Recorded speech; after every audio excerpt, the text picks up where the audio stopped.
August 1947 Bharat स्वतंत्र झाला. भारताचा तिरंगा झेंडा आकाशात डौलानं फडकू लागला आणि मग स्वतंत्र भारताचं सैन्य सज्ज झालं मातृभूमीच्या रक्षणासाठी.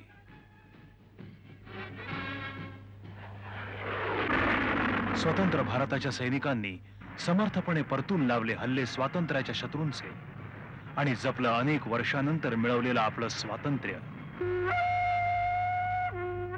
हो, आपण सारे स्वतंत्र आहोत, म्हणूनच आपण मुक्तपणे हसू शकतोय, मनमोकळं खेळू शकतोय,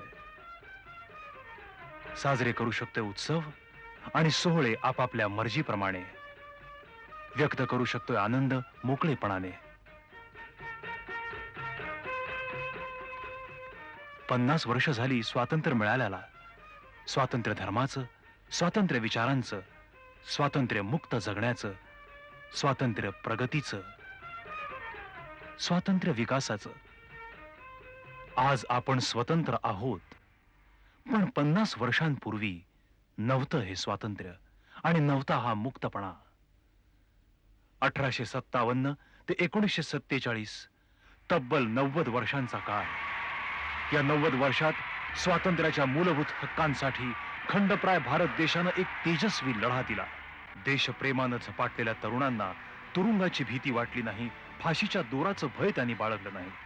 अनेक देशभक्तांच्या त्यागातूनच साकारला आहे स्वातंत्र्य प्राप्तीचा तेजोमय इतिहास. तो इतिहास आणि त्या घटना प्रत्यक्ष घडताना पाहिलेल्या आणि त्यावेळचा क्षण ज्यांनी जपून ठेवलाय अशा असंख्य वास्तू आजही उभ्या आहेत. या दगड मातीलाच आता विचारावा लागणार आहे इतिहास.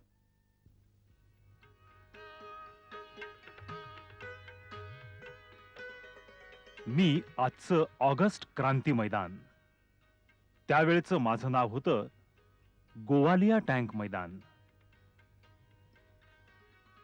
या इथंच गेल्या शतकाच्या अखेरीला 1885 साली राष्ट्रीय सभेची म्हणजे काँग्रेसची स्थापना झाली. माझ्याच डोळ्यासमोर राष्ट्रीय काँग्रेस जन्माला आली, वाढली, फोफावली, खूप खूप मोठी झाली. इतकी की भारताच्या कानाकोपऱ्यात काँग्रेसचा झेंडा फडकू लागला आणि शेवटी तिचं विराट रूप पाहण्याचं भाग्यही मलाच लाभलं. तो दिवस होता शुक्रवार आणि तारीख होती 7 ऑगस्ट 1942. माझ्या अंकावर त्या दिवशी स्वातंत्र्य प्राप्तीच्या अंतिम पर्वाचा प्रारंभ होत होता. 1 लाख रुपये खर्च करून या इथं 35,000 चौरस फुटांचा एक विशाल सभामंडप उभारण्यात आला होता. मुंबई आणि महाराष्ट्रातूनच नव्हे तर भारताच्या कानाकोपऱ्यातून 20,000हून अधिक कार्यकर्ते इथं येऊन दाखल झाले होते. काँग्रेस महाप्रतिनिधींच्या 300 प्रतिनिधींपैकी 250 प्रतिनिधी त्या अधिवेशनाला उपस्थित राहिले होते.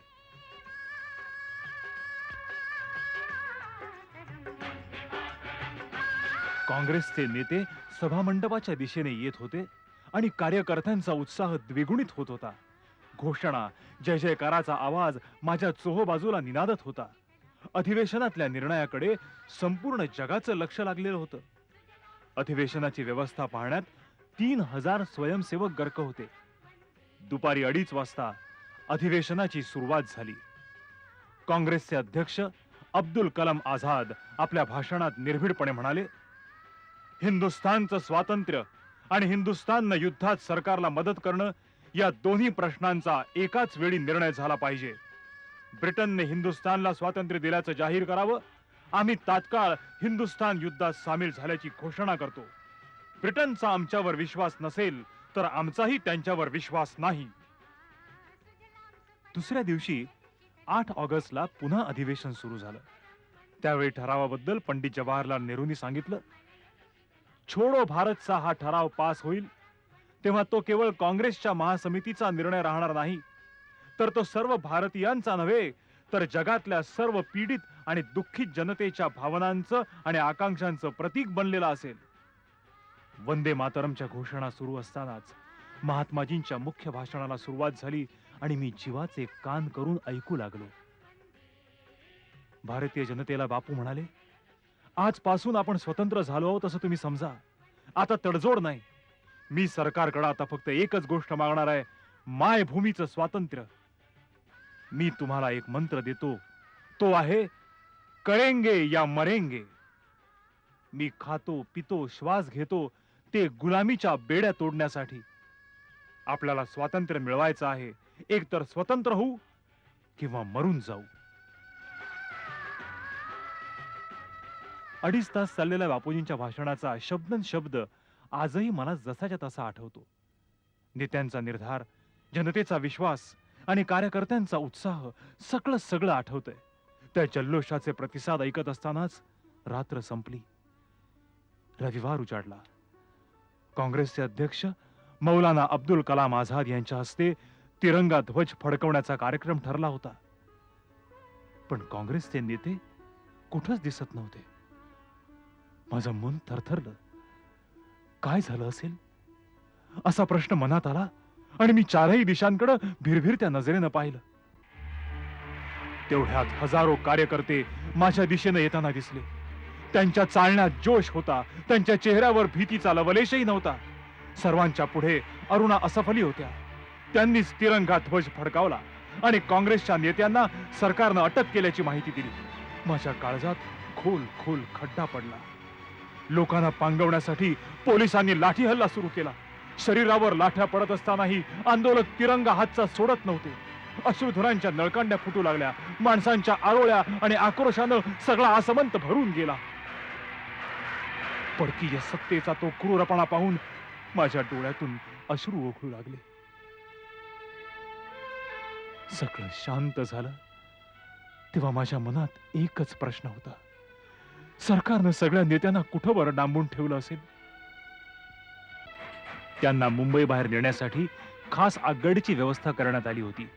महात्मा गांधी, सरोजिनी नायडू, मीराबेन आणि महादेवभाई यांच्या नजरकैदेसाठी सरकारनं पुण्यातच एक ठिकाण निवडलं होतं, आगा खान पॅलेस. मी पुण्याचा आगा खान पॅलेस, तसा जुनाच, पण स्वातंत्र्याच्या इतिहासात मला महत्व प्राप्त झालं ते 55 वर्षांपूर्वी. 1942 नंतरच्या 2-2.5 वर्षात घडलेले काही प्रसंग आज मी तुम्हाला सांगण्याचा प्रयत्न करणार आहे. 9 ऑगस्ट 1942 ला माझ्या याच गेटमधून एक गाडी आत आली होती.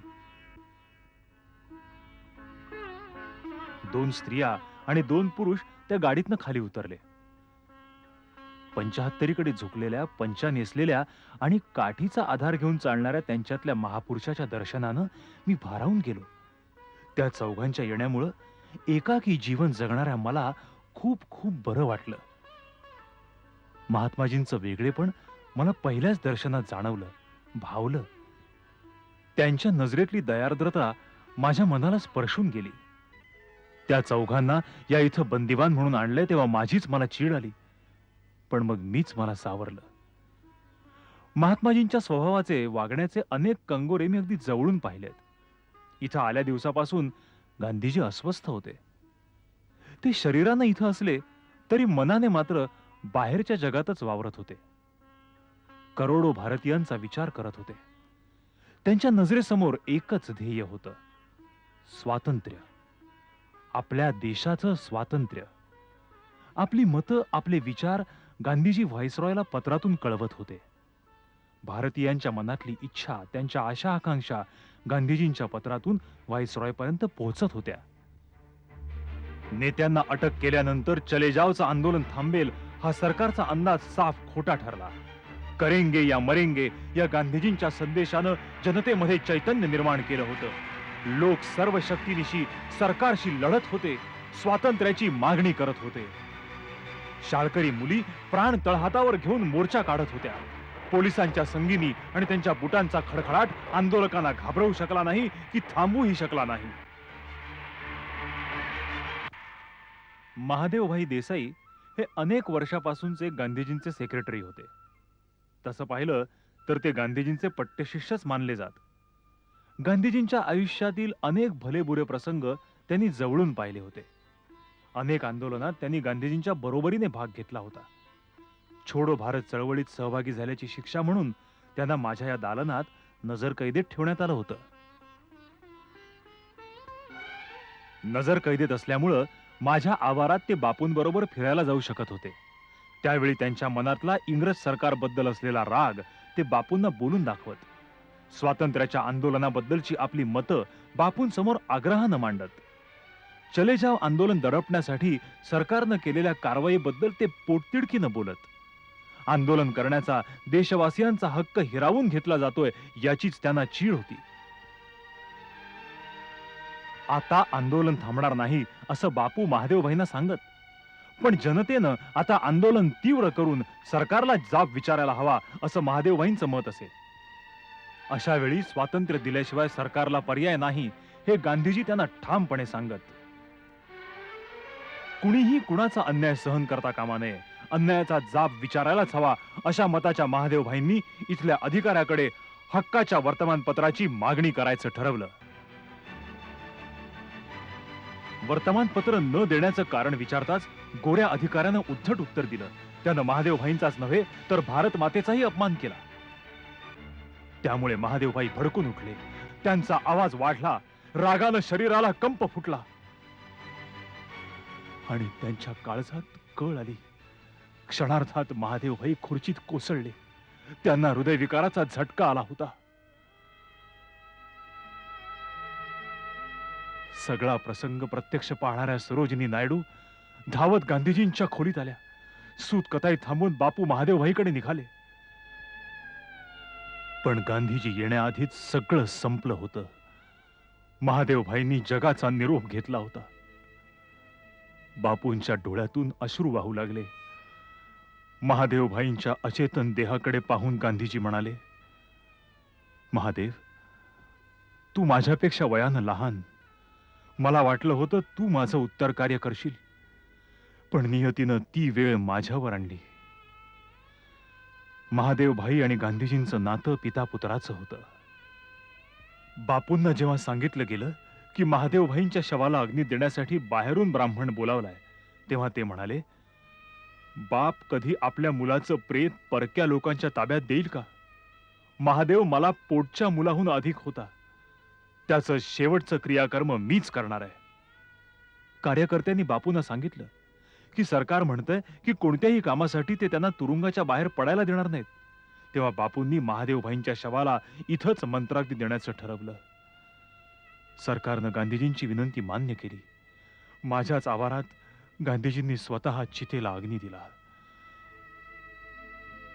जिथं महादेवभाईंच्या कलेवराचं दहन करण्यात आलं तिथं आज एक समाधी उभी आहे.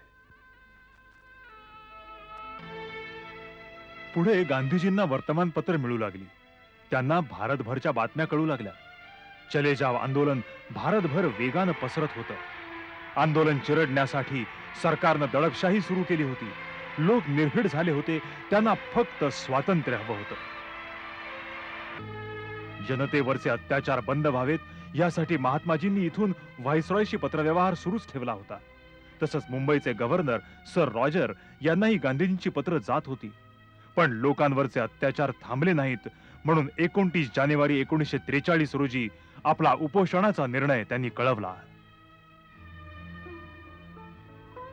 पुन्हा 7 फेब्रुवारीला गांधीजींनी व्हाईसरॉयला दुसरं पत्र पाठवलं आणि 10 फेब्रुवारी पासून बापूजींनी उपवास सुरू केला. 74 वर्षांच्या गांधीजींना हा उपवास सोसणार नाही, त्यांना त्रास होईल असं देशातल्या सर्वच नेत्यांना वाटत होतं. कस्तुरबाई बापूंच्या उपवासानं अस्वस्थ होत्या. मागण्या मान्य करण्याचं आश्वासन दिलं गेलं आणि संत्र्याचा रस पिऊन गांधीजींनी 3 मार्चला उपवास सोडला. देशवासियांना हायसं वाटलं. गांधीजींच्या आयुष्यातील आणखी एक महत्वाची घटना इथं माझ्या वास्तव्यातच घडली. महादेव भाईंच्या जाण्यानं कस्तुरबा मनानं खचल्या होत्या. गांधीजींच्या 21 दिवसांच्या उपवासामुळे त्यांच्या मनात वेगळेच विचार येऊ लागले. कोणत्याही भारतीय स्त्रीप्रमाणे आपण आपल्या नवऱ्याच्या आधी जगाचा निरोप घ्यावा अशी इच्छा त्यांच्या मनात प्रबळ होत गेली. हळूहळू त्यांची प्रकृती ढासळली होती. औषधोपचारासाठी पुण्याच्या दिनशा मेहतांना बोलावण्याची बापूंची विनंती सरकारनं अमान्य केली होती. दिवसेंदिवस त्या खंगत चालल्या होत्या.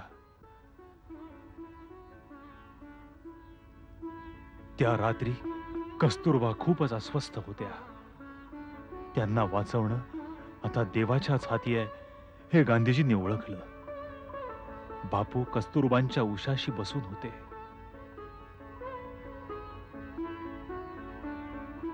शेवटी बापूंच्या मांडीवर डोकं ठेवून बा पडून राहिल्या. सगळीकडे काळोखाचं साम्राज्य पसरलं होतं आणि बांनी शेवटचा श्वास सोडला.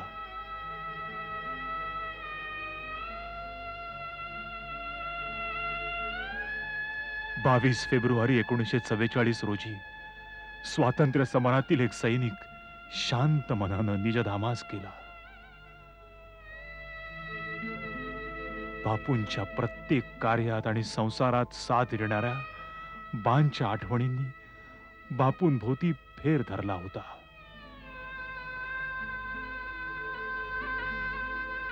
अंतिम संस्कारानंतर गांधीजी म्हणाले, बा शिवाय जगणं ही कल्पनाही मला सहन होत नाही.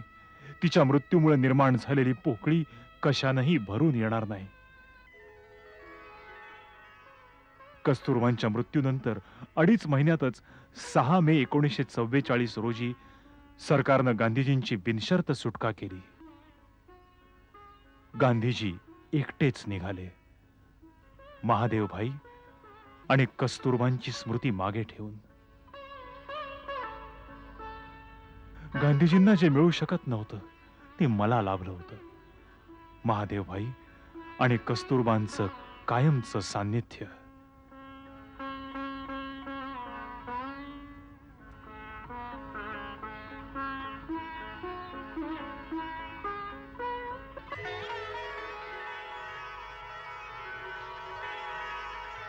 त्या 1.5 वर्षातल्या महात्मा गांधींच्या आयुष्यातल्या प्रत्येक घटनेचा साक्षीदार मी आहे याचा मला अभिमान आहे. आज एक राष्ट्रीय स्मारक बनून मी उभा आहे. हा सन्मान मला दिलाय बंदिवान म्हणून इथं आणल्या गेलेल्या स्वातंत्र्य सैनिकांनी. बापू आणि कस्तुरबांसोबत होत्या सरोजिनी नायडू, प्यारेलाल नायर, सुशीला नायर, मीराबेन आणि महादेव भाई देसाई.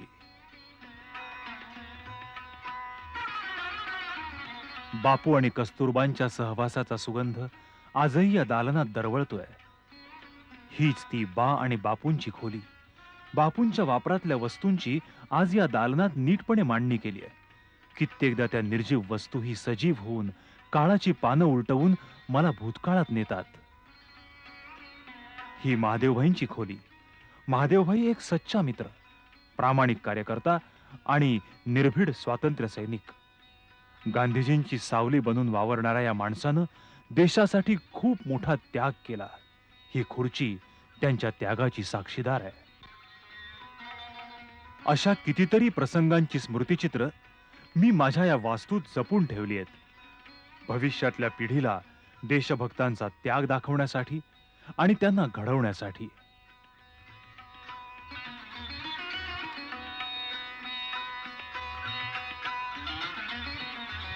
मला जसा या श्रेष्ठ देशभक्तांचा सहवास लाभला तसाच भाग्यवान ठरला अहमदनगरचा चांद बीबीचा किल्ला.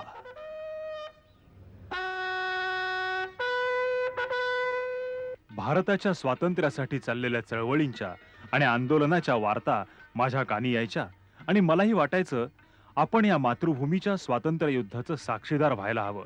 स्वातंत्र्य समराच्या इतिहासात आपल्यालाही स्थान मिळायला हवं. आणि 1942च्या चले जाव आंदोलनात माझी इच्छा पूर्ण झाली.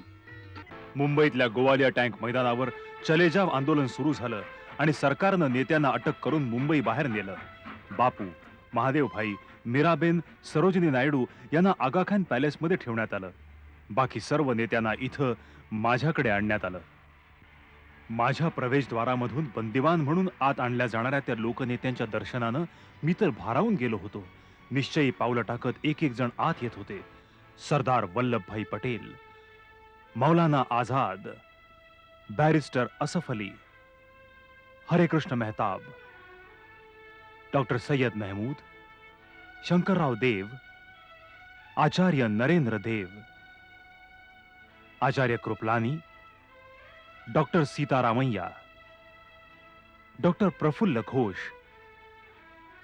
पंडित गोविंद वल्लभ पंत आणि जवाहरलाल नेहरू या साऱ्या थोर पुरुषांच्या पदस्पर्शानं मी पुनीत झालो आहे, कृतार्थ झालो आहे.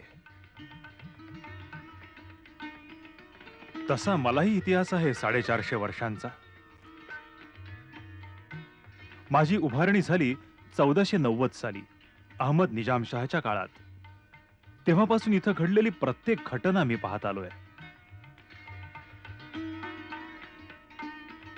मी निजामशाही पाहिली, मोगलशाही पाहिली, मराठेशाही पाहिली आणि नंतरची इंग्रज राजवटही पाहिली. मी चांद सुलताना उर्फ चांद बीबीचा पराक्रम पाहिला आणि परकीय इंग्रज राज्यकर्त्यांचा धोरणीपणाही अनुभवला. त्यात सत्तांध गोऱ्या सरकारनं चले जाव आंदोलन चिरडून टाकण्यासाठी काँग्रेसच्या लोकनेत्यांना बंदिवान करून माझ्याकडे आणलं होतं. प्रत्येक नेत्याला राहण्यासाठी वेगवेगळ्या खोल्या दिल्या होत्या. तुरुंगवास सुरू झाल्यानंतर जवळजवळ महिन्याभरानं त्यांना वाचण्यासाठी वर्तमानपत्र मिळू लागली, तीही ठराविकच. हे सगळे नेते ज्यावेळी एका ठिकाणी जमत त्यावेळी विविध विषयावर चर्चा सुरू होत असे. त्यांची मतं आणि विचार ऐकण्यासाठी मी मनाचे कान करीत असे. रोजच्या रोज डायरी लिहिणं हे पंडित जवाहरलाल नेहरूंचं नित्यकर्म झालं होतं. माझ्याकडच्या वास्तव्यातल्या प्रत्येक घटनेची, प्रत्येक प्रसंगाची नोंद पंडितजी आपल्या डायरीत घेत असत. 9 ऑगस्टची चळवळ गांधीजींमुळे सुरू झाली असा सरकारनं गांधीजींवर ठपका ठेवला. सरकारी दडपशाहीचा निषेध करण्यासाठी गांधीजींनी आगा खान पॅलेसमध्ये उपोषण सुरू केलं. उपोषणाची बातमी माझ्यापर्यंत येऊन पोहोचली. सगळे नेते अस्वस्थ झाले. पंडितजी चिंतेत पडले. त्यांच्या मनात प्रश्न उठले. त्यांनी ते डायरीत लिहून ठेवले. हे उपोषण बापूंना सोसेल का? या उपोषणात बापू गेले तर एका युगाचा अंत होईल. भारताचा आत्मा नष्ट होईल. बंदिवास सुरू झाल्यानंतर महिन्याभरातच आचार्य देवांना हृदयविकाराचा त्रास होऊ लागला. मात्र जवाहरलालांनी त्यांना काही कमी पडू दिलं नाही. घरच्या माणसासारखी त्यांची सेवा केली. डॉक्टर महमूद आजारी पडले तेव्हा तर त्यांच्या आजाराला उतार पडेपर्यंत पंडितजी त्यांच्या उशाशी बसून होते. आजारीपणातही त्यांच्यात बोलणं व्हायचं ते स्वातंत्र्याच्या आंदोलनाविषयीच.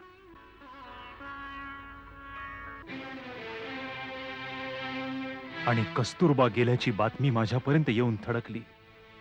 साऱ्यांच्या डोळ्यात पाणी आलं. त्या दिवशी जवाहरलालांनी लिहिलं, अखेर बा गेल्या. आगा खानच्या बंदिवासात त्यांचं निधन झालं. त्या एक स्वातंत्र्य सेनानी होत्या. त्यांच्या निधनानं एक पोकळी निर्माण झाली. या क्षणाला बापूंना काय वाटत असेल? पंडित नेहरूंनी लिहिलेल्या डिस्कव्हरी ऑफ इंडिया या विश्वविख्यात ग्रंथाची निर्मिती इथंच झाली. एप्रिल 1944 ते सप्टेंबर 1944 या अवघ्या 5 महिन्यात 720 पानांचा हा ग्रंथ पंडितजींनी हातावेगळा केला. मौलाना आझाद, गोविंद वल्लभ पंत, आचार्य नरेंद्र देव, असफ अली यांच्याशी झालेल्या चर्चेतून आणि त्यांच्या सूचनांमुळे ग्रंथानं परिपूर्ण आकार घेतला. आणि काही काळानंतर सत्पुरुषांच्या सहवासाचं माझं सुख संपलं. व्हाईसरॉय लॉर्ड वेव्हल यांनी राजबंध्यांना मुक्त केलं आणि माझ्या या कोठड्या रिकाम्या झाल्या. त्यानंतर मी वाट पाहत होतो एकाच गोष्टीची, भारताच्या स्वातंत्र्याची, आणि तोही दिवस उजाडला. ब्रिटिशांचा युनियन जॅक खाली आला आणि तिरंगा डौलानं फडकू लागला. त्या फडकणाऱ्या ध्वजाकडे पाहून मी तृप्त झालो, कृतार्थ झालो.